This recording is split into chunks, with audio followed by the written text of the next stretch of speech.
ভারতের উত্তর পশ্চিমে পারসিক আধিপত্য প্রায় 200 বছরেরও বেশি ছিল। আপাতদৃষ্টিতে মনে হয় পারসিক অভিযানের তেমন কোনো প্রভাব ছিল না, কারণ উত্তর পশ্চিমের একটি নির্দিষ্ট গণ্ডির মধ্যে পারসিক অধিকার সীমাবদ্ধ ছিল। তবে গভীরভাবে পর্যবেক্ষণ ও বিশ্লেষণ করলে এটা স্পষ্ট হয়ে যায় যে ভারতীয় সমাজ, অর্থনীতি, শিল্প, স্থাপত্য ও সংস্কৃতির উপর পারসিক অভিযানের অপরিসীম প্রভাব দেখা যায়।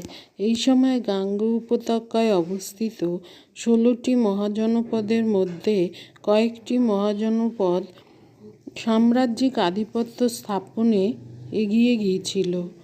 পারসিক সম্রাটরা এক বৃহত্তম শক্তিশালী সাম্রাজ্য স্থাপনের স্বপ্ন দেখেছিলেন। তাদের সাম্রাজ্যবাদী আদর্শ পরে মগধ সাম্রাজ্যবাদের অজাতশত্রু, মহাপদ্মনন্দ, চন্দ্রগুপ্ত মৌর্য প্রভৃতি বীর শাসকদের অনুপ্রাণিত করেছিল। পারসিকরা উত্তর পশ্চিম ভারতের যে কেন্দ্রীভূত ক্ষত্রপ শাসন ব্যবস্থার প্রবর্তন ঘটিয়েছিলেন তা ভারতবর্ষে বিভিন্ন শাসকগণ কর্তৃক অনুসৃত হয়েছিল। মৌর্য শাসন ব্যবস্থার কেন্দ্রীকরণ নীতিতে এর প্রভাব অনুভূত হয়।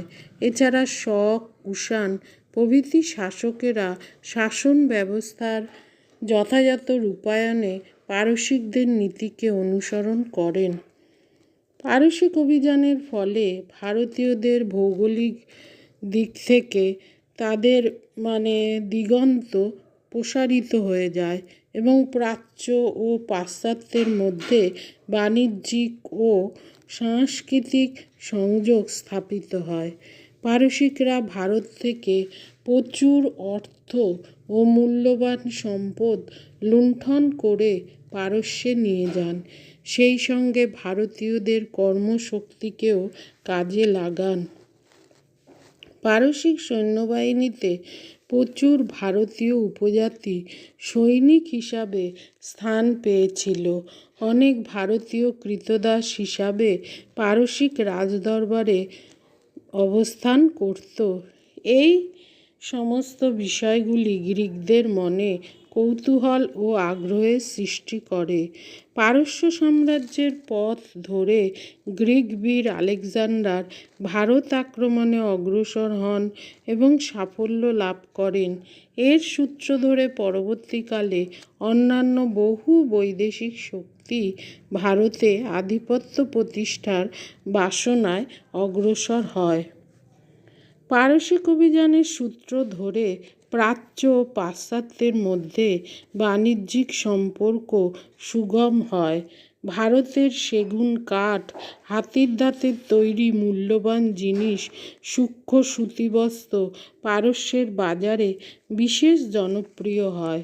উত্তর পশ্চিম সীমান্তে প্রচুর পরিমাণে পারসিক মুদ্রার পাওয়া যায়। তার থেকে মনে হয় যে উভয়ের মধ্যে বাণিজ্যিক সম্পর্ক সৃষ্টি হয়েছিল। খ্রিস্টপূর্ব ষষ্ঠ শতকে ভারতের অর্থনৈতিক সমৃদ্ধিতে লোহার প্রায়োগিক কৌশলগত ব্যবহার গুরুত্বপূর্ণ ভূমিকা গ্রহণ করে। মর্টিমার হুইলারের মতে পারসিকদের কাছ থেকে ভারতীয়রা লোহার কৌশলগত ব্যবহার আয়ত্ত করেছিল। ভারতীয় সংস্কৃতির ক্ষেত্রে পারসিক অভিযানের প্রভাব দেখা যায়। মৌর্য সম্রাটরা বিভিন্ন পারসিক আদব-কায়দাকে অনুসরণ করেছিলেন, যেমন সভাকক্ষের মধ্যে অগ্নি প্রজ্বলন, রাজার দেহরক্ষী হিসাবে নারী বাহিনীকে নিয়োগ, কেন্দ্রীভূত স্বৈরাচারী শাসন ব্যবস্থার প্রণয়ন করা, পারস্যের পার্সিপোলিস প্রাসাদের অনুকরণে কাঠ দ্বারা তৈরি পাটলিপুত্রের প্রাসাদ নির্মাণ প্রভৃতিতে পারসিক রীতির ছাপ স্পষ্ট দেখা যায়। পারসিক আমলে উত্তর পশ্চিম ভারতে শান্তি শৃঙ্খলা বজায় রাখার জন্য তক্ষশিলা, কপিলা, পুষ্কলাবতী প্রভৃতি নগরী নির্মিত হয়েছিল, যা পরবর্তীকালে ভারতের অন্যান্য স্থানে নগরায়নের বিকাশের পথকে নতুন দিশা দেখিয়েছিল। অশোকের রাজত্বকালে বিভিন্ন বিষয়ের ক্ষেত্রেও পারসিক প্রভাব লক্ষ্য করা যায়। অশোক তার কয়েকটি শিলালিপিতে খরোষ্ঠী লিপি ব্যবহার করেছিলেন। পারস্যের বহুল প্রচলিত আরামাইক লিপিরই অভিন্ন রূপ হল খরোষ্ঠী লিপি। আরামাইকের ন্যায় খরোষ্ঠী বর্ণমালাও ডান দিক থেকে বাঁ দিকে লেখা হতো।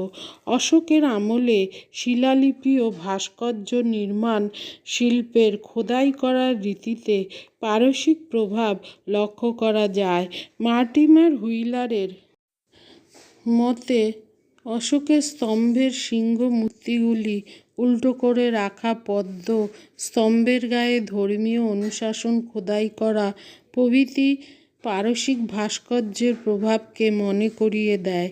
আলেকজান্ডারের আক্রমণে পারসিক সাম্রাজ্য ধ্বংস হলেও ভারতের সঙ্গে পারস্যের সাংস্কৃতিক যোগাযোগ বন্ধ হয়ে যায়নি, কারণ পারস্য থেকে প্রচুর স্থপতি ও ভাস্কররা ইন্দো-ইরানীয় সম্পর্কের সুবাদে ভারতে চলে আসেন। তাদের প্রভাব মৌর্য শিল্পে ও অশোকের বিভিন্ন ভাস্কর্য শিল্পতে দেখা যায়।